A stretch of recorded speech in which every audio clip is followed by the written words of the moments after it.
Hello and welcome back to my 31 days of being thankful in the midst of chaos.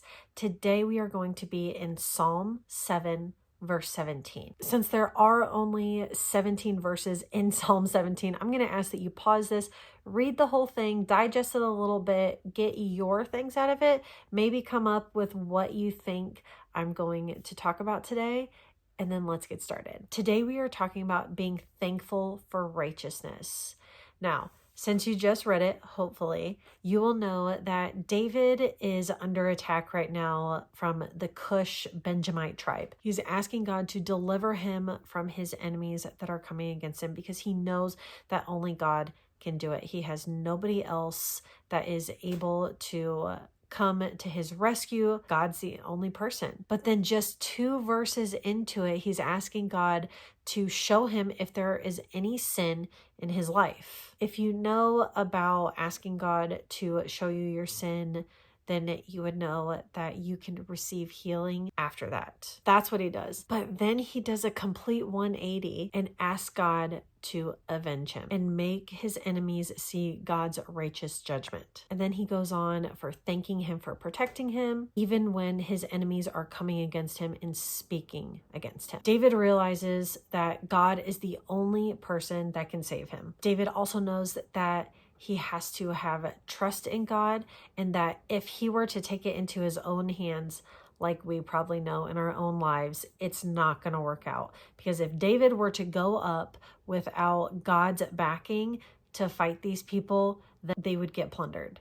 But if he goes with God, it can only be good. David is asking for help in the middle of all this confrontation that's coming against him, but he's also giving thanks and knowing that no matter the circumstances, God is there and he is for him, that he will see this come to pass, and that David knows that God is going to act justly and will right all the wrongs that have happened. Part of that help, though, is him asking God to reveal any sin in his life, of things that he might not see himself. For me, I know that if somebody comes up to me and says that I said something I shouldn't have or done something a way that probably wasn't the best in the circumstance, and I get offended, maybe that's a time for me to pause and be like, was there anything there that I could have done differently or said differently? And God always comes back with, yeah, you probably shouldn't have said this. You probably could have done this instead. And I have to take that humbly, publicly acknowledge that I was in the wrong. Because when I publicly acknowledge my wrongs, it shows others that I am humble enough to come back and say, hey, this wasn't what I should have done. He's also not asking for favor here. We see a lot of times that people just ask for favor. They don't ask for correction or fair judgment. They just want the bad people to suffer, and they want them to suffer now. That's not the kind of heart that we should have.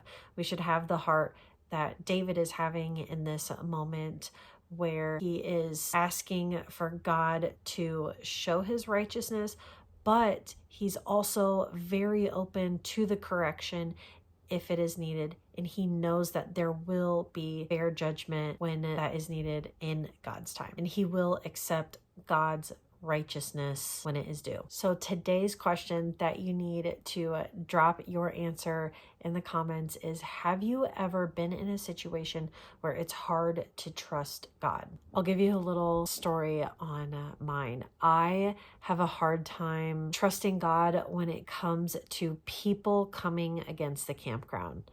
I can get super offended when that happens, if I'm not in the right mindset when it is brought to my attention. We have had this in the past couple of years where it's just one thing after another, and it's just people trying to say, you shouldn't do this. And then my thought is, I pay the taxes for this property and I own it, so why shouldn't I be able to do with my own land what I want to do? We've all said this, and it's annoying. I get so offended and a little butthurt about it, And I try to take things into my own hands. I try to do it without trusting God that, hey, this is your land. Actually, it's not mine. You have graciously given it to me and made me a steward of it.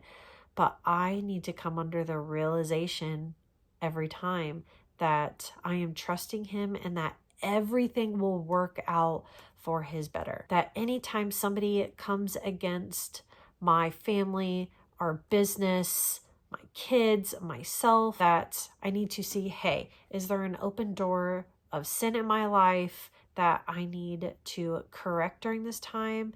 And I need to know that God's righteousness will come full circle. Everything will work out. He will act justly and He will give just judgment to those in due time. I hope this was encouraging for you today. Make sure you let me know if you are having trouble trusting God in your situations. I would love to pray for you or encourage you through that. Share this with somebody else today, and I will see you on the next video. Go out and be a light to somebody else today. Bye.